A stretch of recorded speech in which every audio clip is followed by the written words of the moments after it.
വലിയ ബന്ധമാണ്. അസ്മാഉൽ ബദറിന്റെ റിയാദ വീട്ടിട്ടുണ്ട്, അസ്മാഉൽ ഹുസ്നാന്റെ റിയാദ വീട്ടിട്ടുണ്ട്. ഇതൊക്കെ തങ്ങൾ തന്നെ പറഞ്ഞതാ ഞാൻ നിങ്ങളോട് പറയുന്നത്. 70-ലധികം പ്രാവശ്യം ബദരിയത്തിന്റെ റിയാദ വീട്ടിട്ടുണ്ട്. റിയാദ വീട്ടിൽ എങ്ങനെയെന്ന് എനിക്കറിയില്ല. അത് അവിടുത്തെ ശൈഖന്മാർ നിർദ്ദേശിച്ചതുപോലെയായിരിക്കും. ഏറ്റവും ചുരുങ്ങിയത് അസ്മാഉൽ ബദറിന്റെ 313 പേരിൽപ്പെട്ട ഒരു പേര് 313 പ്രാവശ്യം പറയണം. അങ്ങനെ 313 പേര് 313 പ്രാവശ്യം പറയുമ്പോ ഏകദേശം 1,00,000-ഓളം പ്രാവശ്യം പറയണം. അങ്ങനെ 70-ലധികം പ്രാവശ്യം ബദരിയത്തിന്റെ അസ്മാഉൽ ബദറിന്റെ റിയാദ വീട്ടിട്ടുണ്ട്, അസ്മാഉൽ ഹുസ്നയുടെ റിയാദ വീട്ടിട്ടുണ്ട്. അങ്ങനെ എപ്പോഴും ബദരിയത്ത് ചൊല്ലി, ദലായിലുൽ ഖൈറാത്ത് ചൊല്ലി, അസ്മാഉൽ ഹുസ്ന ചൊല്ലി, അദാദ് നിത്യമാക്കി, ഖുർആൻ നിത്യമാക്കി, എല്ലാ സുന്നത്ത് നിസ്കാരങ്ങളും അതേ കൂറത്തെ ജനങ്ങൾ പറയാണ്. അവിടെ ഉണ്ടായ തറാവിക്ക് ഇമാമത്ത് തങ്ങളാണ്, 5 വക്തിനും ഇമാമത്ത് നിൽക്കുന്ന തങ്ങളാണ്. അങ്ങനെ മരണം വരെ ചെറിയൊരു പള്ളിയിൽ ഖതീബായി സമസ്ത കേരള ജംഇയ്യത്തുൽ ഉലമ മുശാവറ അംഗമാണ്, നിരവധി മഹല്ലിന്റെ ഖാദിയാണ്. എന്നിട്ട് പോലും കേവലം 50-ന്റെയും 60-ന്റെയും ഇടയിൽ വീടുള്ള കൂറത്തെ ചെറിയ പള്ളി, ആ പള്ളിയിൽ ഖതീബാണെന്ന് പറയാൻ ഒരു വിഷമുണ്ടായില്ല, അവിടെ ഇമാമത്ത് നിൽക്കാൻ ഒരു വിഷമില്ല. ഇങ്ങനെ ദീനിന്റെ സേവനത്തിലൂടെ തഖ്വയിൽ അധിഷ്ഠിതമായി ജീവിച്ചപ്പോ പരിശുദ്ധ ഖുർആൻ പറയാണ്, തതനസ്സലു അലൈഹിമുൽ മലായിക, മലക്കുകൾ അവിടെ ഇറങ്ങി വരുമെന്നല്ലേ ഖുർആൻ പറയുന്നത്. ഞാനിതൊക്കെ പറയാൻ കാരണം എന്താണ്? തങ്ങളെ മരണത്തെ കുറിച്ച് അവിടുത്തെ മകൻ വിശദീകരിക്കുകയാണ്. എന്താ വിശദീകരണോ? മരണത്തിന്റെ സമയത്തുമ്പോ ബാപ്പ മക്കളെ വിളിക്കുകയാണ്, എന്നിട്ട് പറയുന്നു കുടിക്കാനുണ്ടാകണം, ആൾക്കാർ വരുന്നുണ്ട്, ആൾക്കാർ വരാനുണ്ട്, അതാ വാതിലൊക്കെ തുറന്നു വെക്കണോ എന്നൊക്കെ പറയുമ്പോ യൂട്യൂബിൽ അതിനിങ്ങനെ പരിഹസിച്ചു കൊണ്ടിരിക്കുകയാണ്. ഞാൻ പറയുന്നു അവര് ദീനിന്റെ ബാലപാട് പോലും പഠിക്കാത്തവരാണ്. പരിശുദ്ധ ഖുർആനിൽ അല്ലാഹ് പറയുന്നത് കണ്ടില്ലേ, മുസ്തഖീമായ വഴിയിൽ ജീവിച്ച മുഅ്മിനീങ്ങള് അവര് മരിക്കുന്ന സമയത്ത് തതനസ്സലു അലൈഹിമുൽ മലായിക, അവരെ ഹദറത്തിലേക്ക് മലക്കുകൾ ഇറങ്ങി വരുന്നു. മലക്കൾ അവിടെ ഇറങ്ങി വരൂ. അതല്ലേ മഹാന്മാരായ പണ്ഡിതന്മാർ രേഖപ്പെടുത്തുന്നു. എപ്പോഴാണ് മലക്ക് വരുന്നത്? ഒന്ന് ഇന്ദൽ മൗതി, മരണത്തിന്റെ സമയത്ത് മലക്കുകൾ വരും. ഇന്ദൽ ഖബരി, ഖബറിലേക്ക് മലക്കുകൾ വരും. ഹിസാബിന്റെ സമയത്ത് മലക്കുകൾ വരും. 3 സമയത്ത് സ്വാലിഹീങ്ങളുടെ അടുത്തേക്ക് മലക്കുകൾ വരും.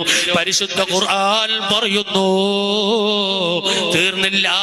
ഇബ്നുൽ ജൗസി തങ്ങള് അസ്സബാതു ഇൻദൽ മമാതി എന്ന ഗ്രന്ഥത്തിൽ എഴുതി വെച്ചത് കാണാം. ബഹുമാനപ്പെട്ട സൽമാനുൽ ഫാരിസി റളിയല്ലാഹു അൻഹു മഹാനവറുകൾ വഫാത്താകുന്ന സമയത്ത്, സൽമാനുൽ ഫാരിസി റളിയല്ലാഹു അൻഹു വഫാത്താകുന്ന സമയത്ത് അതാ സൽമാനുൽ ഫാരിസി തങ്ങള് അവിടുത്തെ മക്കളെ വിളിക്കുകയാണ്. വിളിച്ചിട്ട് മക്കളോട് എന്താ പറയുന്നത്? അദ്ദേഹം താമസിക്കുന്ന ചെറിയൊരു കൂടാരത്തിലാണ്. ആ കൂടാരത്തിന് അലഹ അർബഅതു അബ്വാബിൽ 4 ഡോറുള്ള ചെറിയൊരു ഖൈമയാണ് സൽമാനുൽ ഫാരിസി തങ്ങളുടെ. ആ ഖൈമന്റെ അകത്ത് കിടക്കുന്ന സൽമാനുൽ ഫാരിസി തങ്ങൾ പറയാണ്, ഇഫ്തഹി ഹാദൽ ബാബ്, ആ ഡോറൊന്ന് തുറക്കണേ.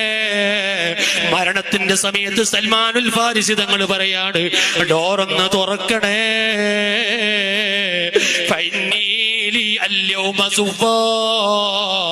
എന്നെ കാണാൻ ആൾക്കാർ വരുന്നുണ്ട്, എന്നെ കാണാൻ ആൾക്കാർ വരുന്നുണ്ട്. സൽമാനുൽ ഫാരിസി റളിയല്ലാഹു അൻഹു പറയുകയാണ്, ഇബ്നുൽ ജൗസി തങ്ങൾ അസ്സബാതു ഇൻദൽ മമാത് എന്ന ഗ്രന്ഥത്തിൽ രേഖപ്പെടുത്തുകയാണ്. സുഹൃത്തുക്കളെ, മഹാനായ ഖുർആൻ പറഞ്ഞു, മരണത്തിന്റെ സമയത്ത് ആൾക്കാർ വരാനുണ്ട്. യൂട്യൂബിൽ ട്രോളുകയാണ്, ഇമാമികൾ കിതാബിൽ രേഖപ്പെടുത്തുകയാണ് സൽമാനുൽ ഫാരിസി റളിയല്ലാഹു അൻഹു ചരിത്രോ. പിന്നെന്താ രണ്ടാമത് മകൻ പറയുന്നത്? അതാ രണ്ടാമത് മകൻ പറയുന്നത്, ഞാൻ ഗൗസുൽ ആദമിന്റെ അടുത്തേക്ക് പോകുകയാണ്. അതിനെയും ഇവിടെ പരിഹസിക്കുകയല്ലേ. എന്നാൽ ഖാദിയാദ് തങ്ങൾ ശിഫയിൽ എഴുതി വെച്ചത് കാണാം, ഇബ്നുൽ ജൗസി അസ്സബാതു ഇൻദൽ മമാത്തിൽ എഴുതി വെച്ചത് കാണാം. എന്താണ്? ബഹുമാനപ്പെട്ട ബിലാൽ ഇബ്നു റളിയല്ലാഹു അൻഹു, ബിലാൽ ഇബ്നു റബാഹ് റളിയല്ലാഹു അൻഹു മഹാനവറുകൾ വഫാത്തിന്റെ സമയമെടുത്തപ്പോ ബിലാൽ ഇബ്നു റബാഹ് റളിയല്ലാഹു അൻഹു വഫാത്തിന് വേണ്ടി കിടക്കുമ്പോ അവിടുത്തെ പ്രിയപ്പെട്ട ഭാര്യ വന്നിട്ട് അതാ ബിലാൽ തങ്ങളെ ഹദ്റത്തിൽ കരയുന്നു. വാ ഹുസ്നാ, ദുഃഖം പറഞ്ഞിങ്ങനെ കരയുകയാണ്. ദുഃഖം പറഞ്ഞ് കരയുമ്പോ ബിലാൽ തങ്ങൾ പറയുന്നു, മോളെ കരയല്ല, മോളെ കരയല്ല, ഞാൻ ഹബീബിനെ കാണാൻ പോവുകയാണ്, ഞാൻ ഹബീബിന്റെ അടുത്തേക്ക് പോകുകയാണ്, ഹബീബിനെ കാണാൻ പോകുകയാണ്. ഇത് മഹാന്മാരെ ചരിത്രമല്ലേ, ഇമാമികളെ എഴുതി വെക്കുകയല്ലേ? ഒന്നും അറിയാതെ സ്വാലിഹീങ്ങളെ മരണത്തിനെ പരിഹസിക്കുമ്പോ ശ്രദ്ധിക്കണം, ആഖിബത്തിന്റെ കാര്യം ശ്രദ്ധിക്കണമെന്ന് ഓർമ്മപ്പെടുത്തുകയാണ്. ഇനി എത്രയുണ്ട് പറയാൻ, ഇമാമിങ്ങൾ അവരെ കിതാബ് രേഖപ്പെടുത്തുകയല്ലേ? ബഹുമാനപ്പെട്ട ഉസ്മാൻ ഇബ്നു അഫ്ഫാൻ തങ്ങള്, അതാ ഉസ്മാൻ ഇബ്നു അഫ്ഫാൻ തങ്ങളെ കൊല ചെയ്യപ്പെടുകയാണ്.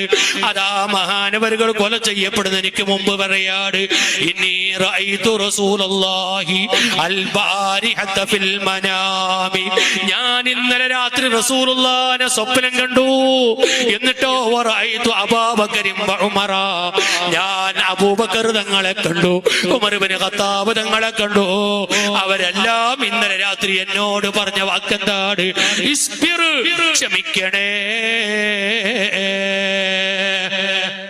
ഉസ്മാൻ തങ്ങൾ നാളെ വധിക്കപ്പെടുകയാണ്. തലേന്ന് രാത്രി റസൂലുള്ളാഹിനെ കാണുകയാണ്, സിദ്ദീഖ് തങ്ങളെ കാണുകയാണ്, ഉമർ ഖത്താബ് തങ്ങളെ കാണുകയാണ്. ഇവരൊക്കെ ഉസ്മാൻ തങ്ങളോട് പറയാണ്, ഇസ്ബിർ, ക്ഷമിക്കണം കേട്ടോ. യാ ഉസ്മാൻ, നാളെ നോമ്പ് തുറക്കൽ നമ്മോടൊപ്പമാണ്, ക്ഷമിച്ചോ. ഇതൊക്കെയാണ് സ്വാലിഹീങ്ങളെ മരണം. ആരാണ് സ്വാലിഹീങ്ങൾ എന്നറിയണം, ആരാണ് മഹാന്മാരെന്നറിയണം. എന്നിട്ടല്ലേ സംസാരിക്കേണ്ടത്. ദീനെന്നറിയാതെ മഹാന്മാരെ മരണത്തിന് കൊച്ചാക്കുന്നവര് അവരവരുടെ ആഖിബത്ത് സൂക്ഷിക്കണമെന്ന് ഓർമ്മപ്പെടുത്തുന്നു. ഞാൻ എന്റെ പ്രസംഗം നിർത്തുകയാണ്. സയ്യിദുനാ അബൂബക്കർ സിദ്ദീഖ് റളിയല്ലാഹു അൻഹു ഹബീബായ തങ്ങൾ വഫാത്തായി 2 വർഷം കഴിഞ്ഞപ്പോ അതാ സിദ്ദീഖ് തങ്ങൾക്ക് ചെറിയൊരു പനി പിടിക്കുകയാണ്. അങ്ങനെ മകളാകുന്ന ആയിഷ വന്നു. കുടുംബക്കാരൊക്കെ വന്നപ്പോ സിദ്ദീഖ് തങ്ങൾ ചോദിക്കുകയാണ്, ഇന്ന് ഏതാണ് ദിവസം? അപ്പോഴാണ് മകൾ ഫാത്തിമ, അതേ മകൾ ആയിഷ പറഞ്ഞു, ബാപ്പാ ഇന്ന് തിങ്കളാഴ്ചയാണ്. അപ്പോഴാണ് സിദ്ദീഖുൽ അക്ബർ തങ്ങൾ പറയുന്നു, എന്നാൽ ഇന്ന് എന്റെ ഹബീബിന്റെ വഫാത്തിന്റെ ദിവസമാണ്. ഇന്നത്തെ പകലിന്റെയും രാത്രിന്റെയും ഇടയിൽ ഞാൻ മരിക്കുകയാണ്. കൈമലർത്തിങ്ങനെ കിടക്കുന്നു. തിങ്കളാഴ്ച അസ്തമാനത്തോടടുക്കുമ്പോ സിദ്ദീഖുൽ അക്ബർ തങ്ങൾ ഈ ലോകത്തോട് വിട പറയുന്നു. ഇബ്നുൽ സൗജ് തങ്ങൾ ഈ ചരിത്രങ്ങളെല്ലാം അവിടുത്തെ കിതാബിൽ അത് രേഖപ്പെടുത്തുന്നു.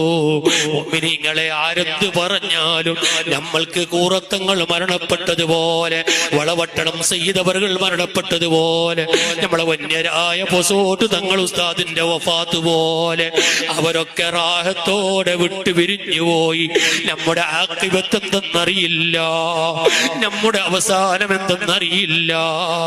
അജിബ്തു ലിമൻ യുഅ്മിനു ബിൽ മൗതി കൈഫ യഫറഹു, മരണമുണ്ടെന്നറിഞ്ഞ ഒരാള്, മരണമുണ്ടെന്ന് ഉറപ്പിച്ച ഒരാള് എങ്ങനെയാണ് സന്തോഷിക്കുക എന്ന് ചോദിച്ചില്ലേ?